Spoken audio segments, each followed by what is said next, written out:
Hello everyone, it's Ellen and I'm very excited to be back posting videos to YouTube again.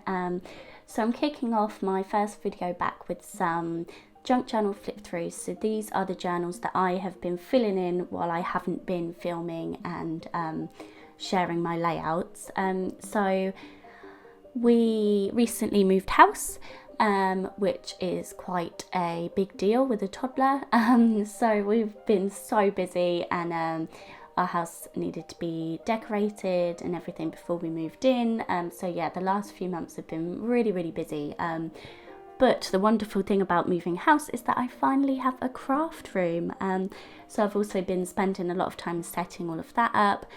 I have never had my own space for doing any of my crafts before. I've always sort of sat at the dining room table and things. So yeah, it's really lovely to have this space. Yes, so while all of this was going on, I didn't want to stop journaling because I feel like I'm already really behind. So I was trying to catch up a little bit while I wasn't filming. So these layouts that you're going to see here aren't super inventive. They're not super, extravagant. A lot of the time I'm just sort of plonking in the photos and writing the journaling and just trying to get it done. But I did want to show you what I've been doing while I've been away. So I'm starting out with this little journal. I don't know why I made it so small, and I did not like working in a journal this small. I felt really restricted with things. I usually make my journals so the pages are around A5 size, and that really suits me. I feel like a 4x6 photo fits really lovely on the page with room to do other things on as well. So I have actually gone back to that now. And the second journal that I'm going to show you, I originally made it as an art journal, so it's really big, so the pages are around A4 size.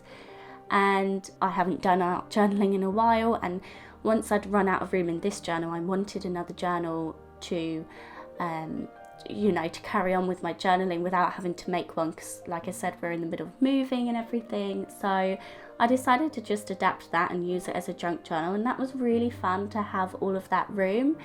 I'm not going to do it again because it's a bit difficult to make.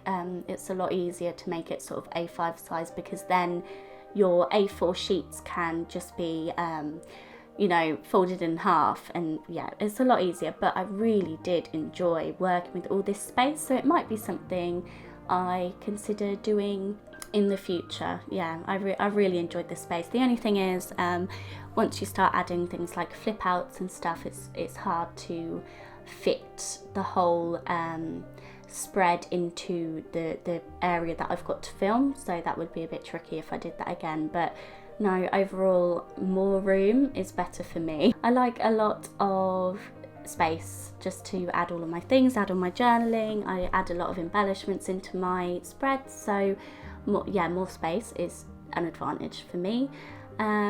You'll see in the video here, you'll see I've done sort of day 1 to day 7.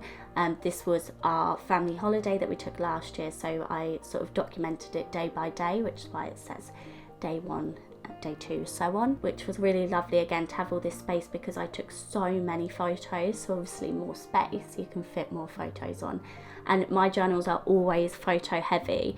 I take so many photos, especially since becoming a mum, so yeah, I always have way too many photos, and I find it really hard to sort of throw photos away without using them, even though I've got 5 of a similar photo.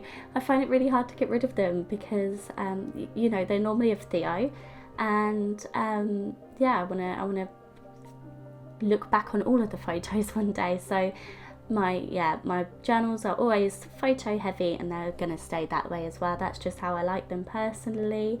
We're just getting to the end of this lovely big journal now. And so here I've got the flip outs, and like I said, it's hard then to fit the whole book into the area that I've got to film. But no, it was really fun, and I really enjoyed actually doing some journaling not on camera. I got to just sort of do it as and when, and I didn't have to worry about if it was a bit boring or if the layout wasn't really interesting with, you know, new techniques and things, because it was just me when I had half an hour in the evenings to just get a few photos stuck down. So that was really lovely. I did enjoy that. But I'm so happy to be back, and in my next video I will be sharing my new journal that I've just made, ready to start filming in, and I will also do my first sort of page in it as well. So thank you all for being here, and I can't wait to hear from you all. Thanks, bye.